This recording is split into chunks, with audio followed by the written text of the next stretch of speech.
Apabila Sang Prabu mati, pasti akan terjadi perebutan kekuasaan yang sangat hebat. Perebutan kekuasaan yang berdarah-darah. Pada saat yang demikian, siapa sangka aku juga ikut terlibat. Terlibat sangat dalam. Ucap Emban Ragaweni dalam hatinya.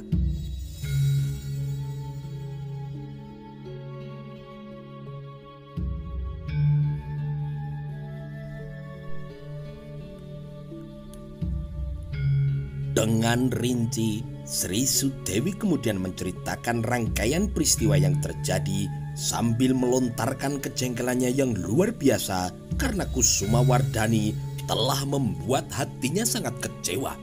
Sejak perkawinannya, Kusumawardhani telah memihak ke istana kanan yang terlihat dari upaya pemindahan Sang Prabu ke istana kiri yang kemudian kandas oleh sikap anak perempuannya yang melarang. Sri Sudewi merasa anaknya telah mengambil jarak dan tidak lagi peduli pada ibunya. Keadaan kali ini benar-benar gawat, ucap Sri Sudewi. Ada kemungkinan Sang Prabu yang jatuh sakit kemudian tidak bisa diselamatkan. 4 orang juru husada yang disugasi juga telah mengangkat tangan mereka. Semua bingung karena tidak mengenali jenis sakit apa yang diderita oleh Sang Prabu. Apabila suamiku mati, kau bisa membayangkan siapa yang akan menduduki tahta? Tahta itu pasti akan jatuh ke tangan Minak Jinggo. Atau mungkin jatuh ke tangan Kusumawardhani. Hal itu sama-sama tidak menguntungkan. Aku tidak bisa membayangkan nantinya Kuda Narapatya akan menjadi seorang prabu atas nama istrinya. Emban Ragaweni memegang tangan Sri Sudewi. Permaisuri Sri Sudewi menerima genggaman tangan penuh persahabatan itu. Kesalahan apapun yang telah dilakukan Emban Ragaweni, termasuk diantaranya telah lancang menampar anak perempuannya, kini telah ia maafkan. Apalagi Sri Sudewi tahu Emban Ragaweni berbuat demikian karena membelanya, ikut menjaga martabatnya. Ragaweni, dalam pertemuan yang digagas oleh Empu Tanding yang baru saja kuhadiri, aku minta kelilip itu untuk dimusnahkan. Aku ingin perempuan dari Belambangan itu dibinasakan. Setidak-tidaknya, aku tidak mau mendengar nama Menak Jinggo lagi. Hanya, usulanku itu mendapat tentangan keras dari Mbak Yu Matudewi. Ia tidak setuju dan tidak menghendaki akan adanya pembunuhan itu. Tetapi meskipun demikian, aku tidak peduli.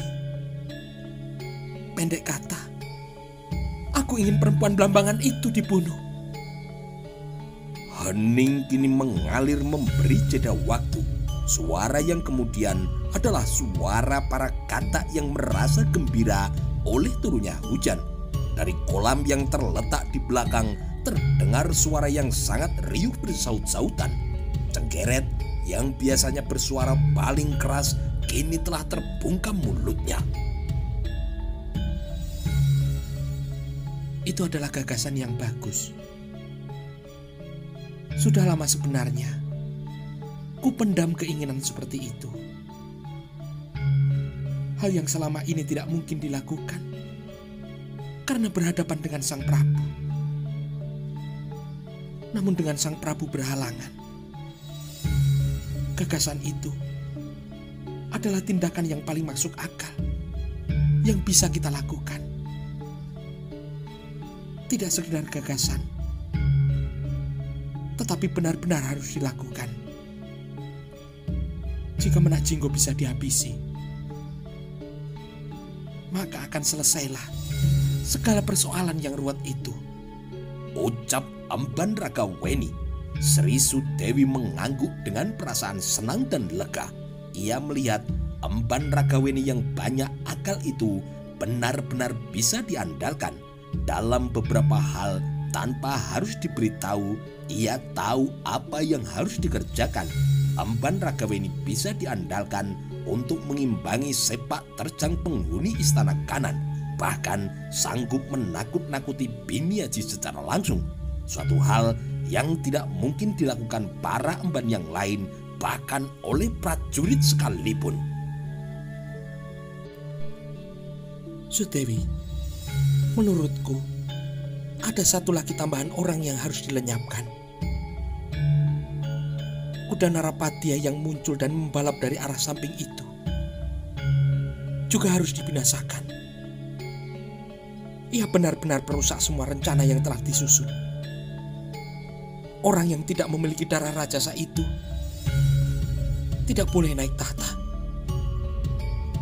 Bisa kau bayangkan bagaimana kekacauan yang akan timbul ketika orang yang bukan siapa-siapa itu tiba-tiba kemudian naik tahta. Aku sangat mengenal anakmu. Kusumawardhani pasti dengan senang hati akan mempersilahkan kepada suaminya untuk melakukan tindakan apapun atas namanya. Ucapan Emban Ragaweni itu menyebabkan Sri Sudewi termangu.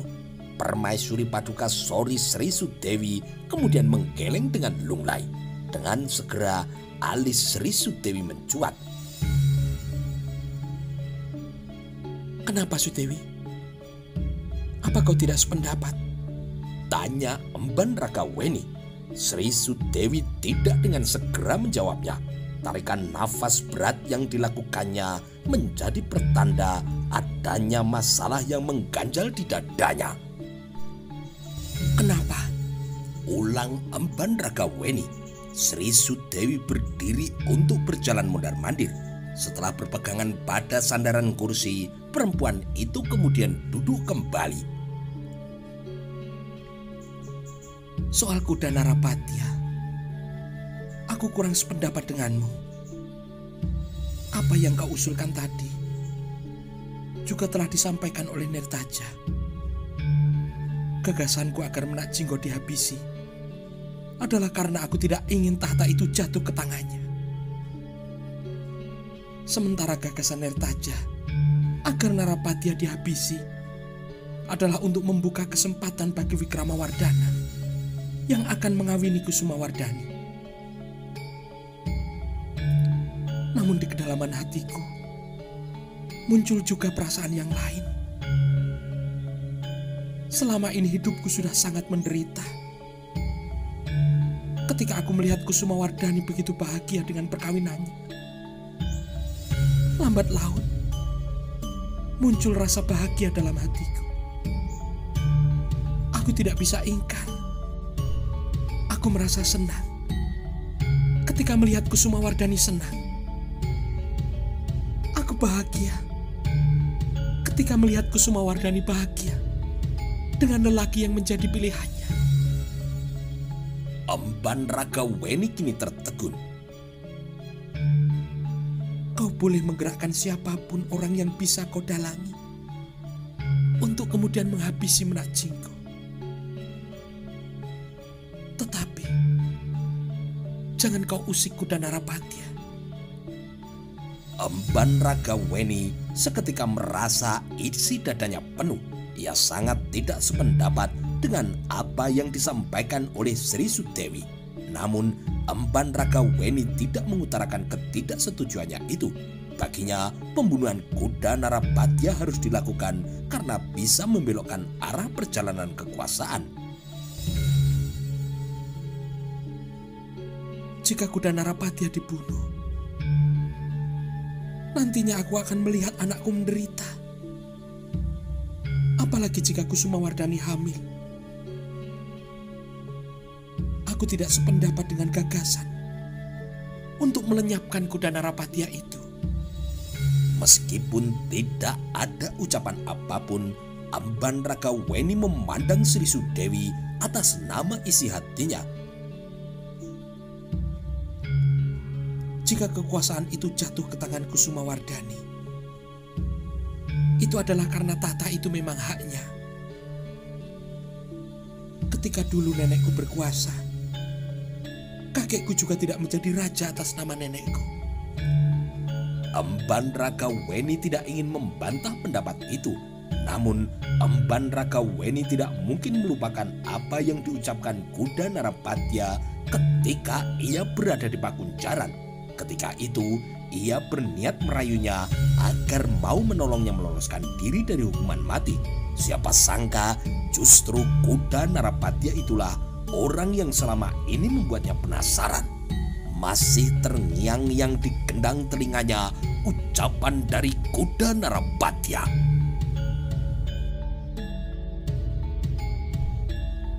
Ragaweni, mengapa kau mengira aku akan bisa kau pengaruhi untuk kemudian menolongmu? Aku tidak akan menolongmu. Segenap prajurit Mojopahit, tidak seorang pun yang sudi untuk membebaskanmu. Bahkan kali ini, Permaisuri Sri Sudewi pun tidak akan bisa menolong nyawamu. Kau memang layak dihukum mati akibat perbuatanmu yang memang gila.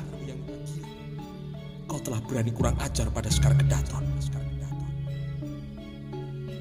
Gusti Prabu segera menjatuhkan hukuman mati dengan cara yang paling kejam. Ia akan menyeret tubuhmu di belakang 4 ekor kuda. Tubuhmu pasti akan terbelah menjadi 4. Tapi aku punya gagasan yang lebih hebat lagi. Aku akan mengusulkan pada Sang Prabu agar kau dihukum mati dengan diumpankan pada macan. Aku tidak keberatan untuk pergi berburu ke hutan untuk mendapatkan seekor macan yang nantinya macan itu akan mencabik-cabik tubuhmu. Dengan demikian, Emban Ragaweni memang memiliki alasan untuk tidak sependapat dengan sang permaisuri. Rasa sakit yang kemudian muncul menjadi dendam pribadi yang harus dituntaskan. Malam kini semakin menuki. Untuk Emban Ragaweni, Sri Sudewi telah merelakan salah satu biliknya untuk bersembunyi sepanjang malam itu hingga pada keesokan pagi harinya. Sementara itu, pada keesokan pagi harinya dan agaknya juga hari-hari selanjutnya akan menjadi hari yang penuh keresahan bagi Kusumawardhani. Pagi-pagi ia sudah menemui Mahapatih Gajah Enggon. Mahapatih itu segera tahu masalah apa yang dibawa oleh temanten baru itu. Tidak terkejar, Paman? Tanya Kusumawardhani. Gajah Enggon hanya bisa menghela tarikan nafas berat atas nama rasa ikut prihatinnya. Hingga sekarang, para prajurit yang hamba tugaskan untuk mengejar belum juga kembali, Gusti. Agaknya suami Gusti Putri telah naik ke atas kapal dan mungkin telah berlayar. Kusumawardhani menghela tarikan nafas kecewa sekali lagi. Mata temanten baru itu segera berkaca-kaca. Meskipun demikian, Sekar Kedaton berusaha keras untuk menguasai dirinya. Berarti aku harus menunggu sepekan lagi sampai Kang Mas Narapatya pulang. Gajah Enggon kini mengangguk. Agaknya memang demikian, Gusti Putri. Gusti Putri harus sabar dan mampu untuk menekan rasa rindu itu. Karena sepekan bukanlah waktu yang lama, Gusti. Apa yang Gusti Putri rasakan masih belum seberapa bila dibandingkan dengan kerinduan para istri prajurit yang telah ditinggal suaminya pergi untuk menjaga keamanan dan juga keutuhan negara, Gusti. Gusti Putri pun pada dasarnya adalah istri seorang prajurit. Kusuma Wardani kini mengangguk bagaimana sikap istri yang bersuami seorang prajurit. Kusuma Wardani sering mendengar hal itu dari Dang Acarya Nandendra lebih dari 10 tahun yang lalu saat ia menjabat sebagai Dharma Dyaksa Kasogatan. Namun oleh alasan yang tidak jelas, Dang Acarya yang menggunakan nama samaran Empu Prapanca itu kemudian menghilang entah kemana. Baiklah Paman, aku harus kembali dan merawat Romo Prabu. Aku harus memastikan apa yang dimakan oleh Romo Prabu benar-benar aman. Itulah sebabnya aku sendiri yang akan mencicipinya. Gajah Enggon kini mengangguk.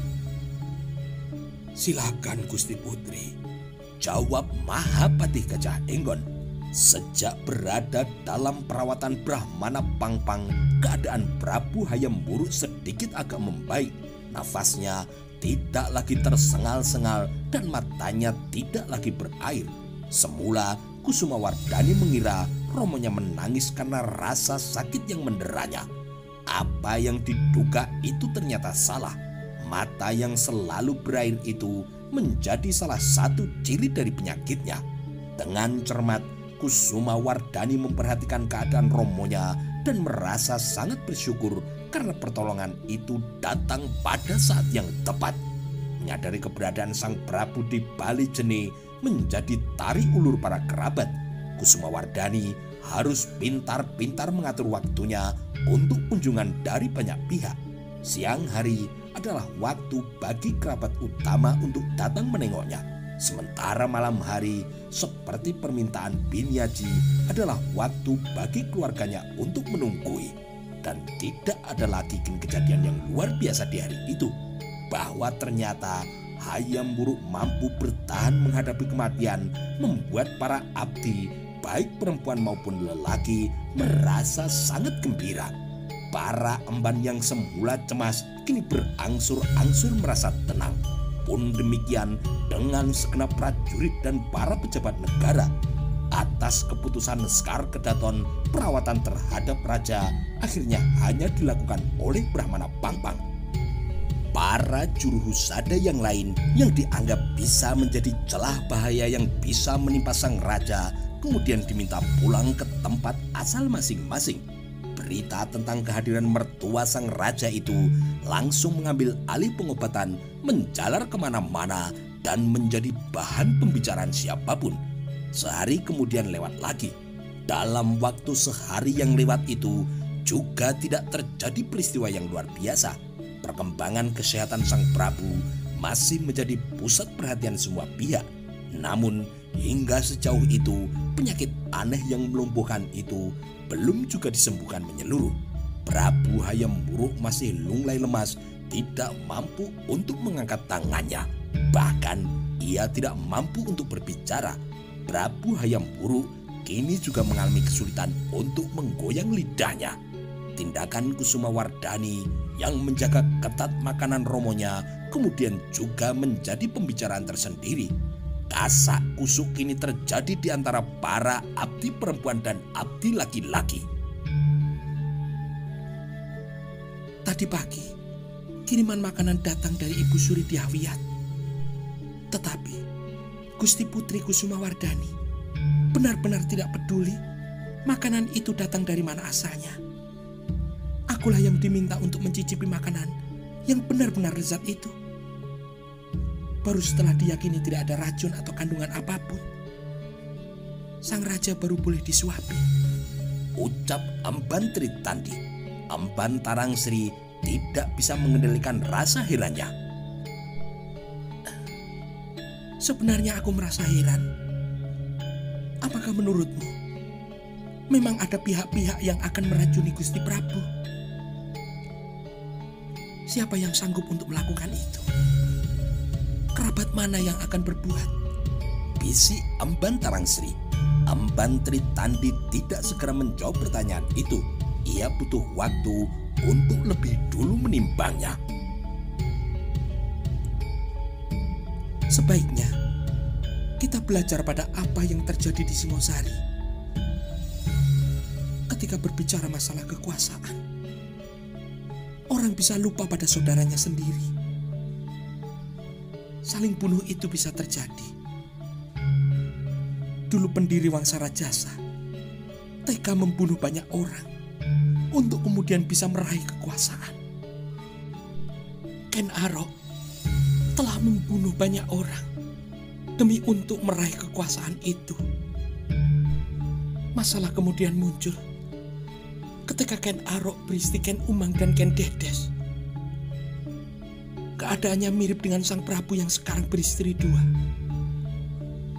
Perebutan kekuasaan dan dendam menyebabkan saling bunuh di antara keturunan istri tua dan istri muda.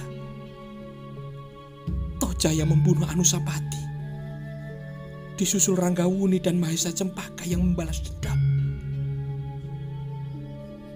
Kalau dalam kisah Singosari, pihak yang jahat adalah istri muda. Sementara di Mojopahit, menurutku pihak yang jahat justru adalah pihak istri tua.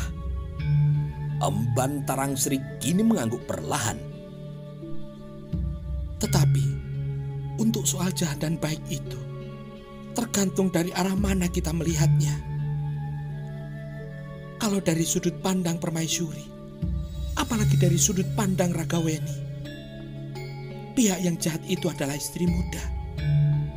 Ucapan Emban Tarangsri itu mampu memaksa Emban Tritandi untuk termangu berpikir. Emban Tritandi akhirnya mengangguk. Emban Tarangsri kini melanjutkan.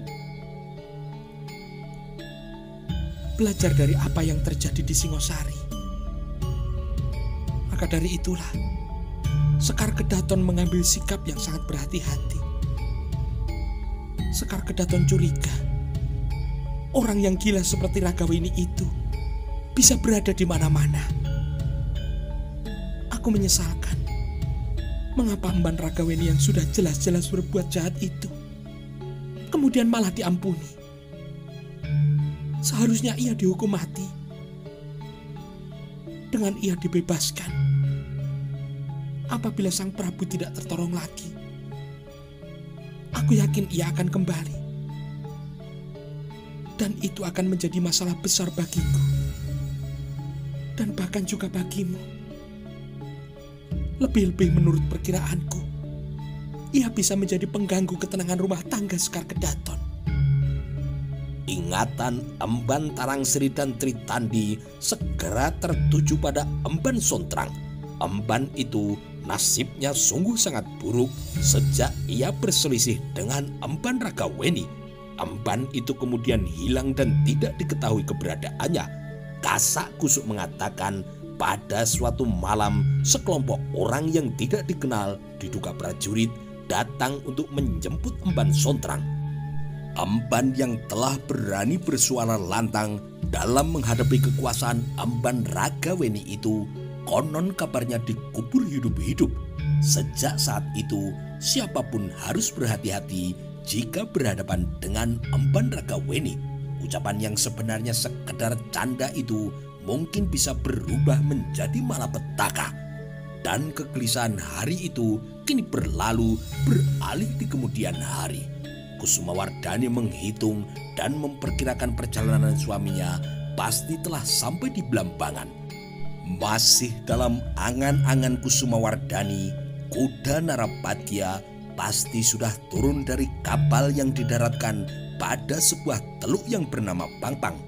Dari teluk itu tidak membutuhkan waktu yang banyak untuk kemudian menemukan rumah Brahmana Pangpang yang berada tidak jauh dari bibir pantai. Menurut Priwira Bumi, nama Brahmana Prabaswara sangat terkenal. Nyaris semua orang di tepian pantai dari ujung utara hingga pelabuhan ikan Hamuncar mengenal nama Brahmana yang banyak menolong orang itu. Hari ini, Kakang Kuda Narapatya pasti sudah sampai di tempat tujuannya. Ia pasti sangat kecewa melihat orang yang dicari justru sudah berada di Mojopahit. Sekar Kedaton berbicara dalam hatinya ketika cinta sedang menggelora yang sehari bisa terasa seperti setahun. waktu yang hanya sejengkal itu terasa sangat lama. Cepat pulang, Kakang. Agar tidak terlalu tersiksa kerinduannya pada suami, Kusumawardhani menyibukkan diri dengan melakukan kegiatan apa saja. Kusumawardhani bahkan tidak segan-segan ikut turun ke dapur menyiapkan masakan untuk romonya. Kusumawardhani juga menemani Brahmana Pangpang ke sawah-sawah dan pekarangan untuk mencari dedaunan yang dibutuhkan. Dari bertanya pada Brahmana Pangpang itulah Kusumawardhani akhirnya mengetahui duduk persoalan sakit yang diderita oleh romonya. Brahmana Prabaswara dari Pangpang itu bercerita banyak tentang penyakit, termasuk penyakit yang diderita oleh romonya. Namun Brahmana Prabaswara tidak menceritakan sebuah hal yang sangat penting, kemungkinan adanya pihak yang kemudian meracun sang Prabu. Keadaan Kusumawardhani yang kini tengah dibelit oleh duka itu tidak luput dari perhatian Emban Trusti, emban cantik yang bodoh yang akhir-akhir ini selalu berdekatan dengan prajurit yang bernama Simanendra. Apakah Gusti Putri hamil? Tanya Emban Trusti. Pertanyaan yang muncul dari alah belakangnya itu kini telah menyebabkan Kusumawardhani terlonjak. Apakah Gusti Putri hamil? Ulang Emban Trusti sambil bersimpuh dan memijiti kaki Kusumawardhani. Kusumawardhani mengerutkan dahi dengan mata yang agak menyipit. Kenapa kau menduga aku hamil? Emban Trusti tersenyum cerah sumringah. Dari jauh, hamba melihat Gusti Putri sering mengelus-elus perut. Kalau bukan karena sakit perut, pasti karena hamil, Gusti. Hamba mengaturkan selamat. Bila memang Gusti Putri hamil, untuk memiliki anak, sebaiknya tidak perlu ditunda-tunda. Begitu kawin langsung saja hamil. Hamba juga demikian. Dalam keseharian, Kusumawardhani sangat menyukai Emban Trusti karena sikapnya yang jujur, lugu dan apa adanya.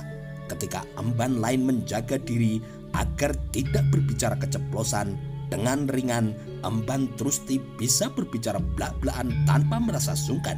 Sikapnya yang agak tolol itulah yang telah menyebabkan siapapun tidak gampang tersinggung, meskipun ucapannya sering membetot jantung dan memerahkan telinga.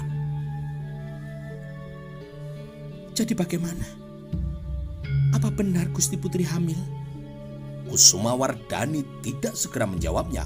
Senyum yang merekah itu justru menyebabkan Emban Trusti penasaran. Kau sendiri apa sudah hamil? Pertanyaan itu kini ditelan apa adanya. Hamba berharap segera hamil, Gusti. Hamba menginginkan anak perempuan. Sementara Kakang Simanendra berharap mendapatkan keturunan laki-laki. Hamba menginginkan anak sedikit saja. Tetapi Kakang Simanendra malah menginginkan banyak anak. Kusumawardhani kini terbelalak. Kau sudah melakukannya dengan prajurit Simanendra? Sudah, Gusti. Kusumawardhani yang terbelalak kini semakin terbelalak. Jawaban Emban Trusti itu mengagetkan sekaligus juga mengundang rasa geli. Kapan kau menikah? Pertanyaan itu telah menyebabkan Emban Trusti seketika pucat. Mendadak datangnya kesadaran itu bahwa ada yang tidak benar pada pengakuannya. Merasa kelepasan ucap, Emban Trusti kini tersengal-sengal. Keringat kini mulai mengembun di wajahnya. Mati aku. Betupnya sambil memegang mulut. Sentuhan tangan yang dilakukan Kusumawardhani menenangkannya. Sudah, tidak apa-apa. Aku memakluminya. Tetapi sebaiknya Simanendra harus bertanggung jawab. Hubungan badan antara lelaki dan perempuan itu tidak boleh main-main.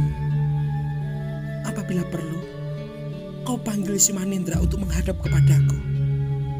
aku akan meminta kepadanya untuk segera mengawinimu. Emban Trusti kini berbinar. Gusti Putri tidak marah pada hamba. Kusuma Wardani kini tersenyum. Tubuhmu adalah milikmu. Apapun yang kau lakukan dengan tubuhmu, itu semua adalah urusanmu. Tetapi sebaiknya hubunganmu dengan si Manendra segera disahkan, agar di kemudian hari tidak belepotan dosa. Kalau kau sudah menjadi istrinya, perasaanmu akan tenang. Andai nantinya kau hamil tetapi belum bersuami, Ibu Suri dan Permaisuri pasti akan menggantungmu. Emban Trusti kini mengangguk perlahan. Terima kasih Gusti Putri. Hamba akan segera membawa Kakang Simanendra untuk mempertanggungjawabkan perbuatannya pada Gusti Putri. Ucapan Emban Trusti itu menyebabkan Kusuma Wardani terbelalak. Perbuatannya itu kepadamu, bukan padaku. Maaf Gusti, hamba salah ucap. Emban Trusti menjawab sambil menepuk keningnya. Kusuma Wardani memandang Emban Trusti berlama-lama. Akan tetapi dengan menatapnya, Kusuma Wardani merasa seolah sedang berada di depan sebuah benggala yang memantulkan tubuhnya. Apa yang dilakukan Emban Trusti dengan prajurit Simanendra, andai kata yang diucapkan Emban itu benar, sungguh merupakan bayangan dari apa yang telah diperbuatnya. Sekar Kedaton Kusuma Wardani adalah manusia biasa. Padanya melekat hasrat dan juga nafsu. Ia seorang Sekar Kedaton yang bisa saja kehilangan kendali. Maka apa yang salah pada Emban Trusti yang hanya seorang emban? Hal itu juga pernah terjadi kepadanya. Dengan tanpa disadarinya, Kusuma Wardani kini kembali mengelus-elus perutnya. Aku tidak tahu apa aku sudah hamil atau belum, Trusti. Ucapnya dengan datar. Emban Trusti kini menatap dengan penuh minat. Apakah Gusti Putri tidak merasa mual? Kusuma Wardani kini menggeleng. Lalu bagaimana Gusti Putri bisa mengira hamil? Kejar Emban Trusti. Menurut hitunganku, dalam 2 hari ini aku mestinya sudah garap sari. Tetapi tamu bulananku itu ternyata belum juga datang, Trusti. Aku senang andai kata aku benar-benar hamil. Tetapi aku juga tidak yakin, karena sampai sekarang aku masih belum merasa mual, apalagi ngidam. Emban Trusti memandang dengan berbinar-binar. Dalam hatinya, Emban Trusti merasa amat gembira melihat Kusuma Wardani menemukan kebahagiaannya. Setiap hari melayani Sekar Kedaton dan Prameswari, Emban Trusti melihat dengan mata dan kepalanya sendiri penderitaan macam apa yang telah dialami Kusuma Wardani selama berada di bawah bayang-bayang pengaruh Emban Ragaweni.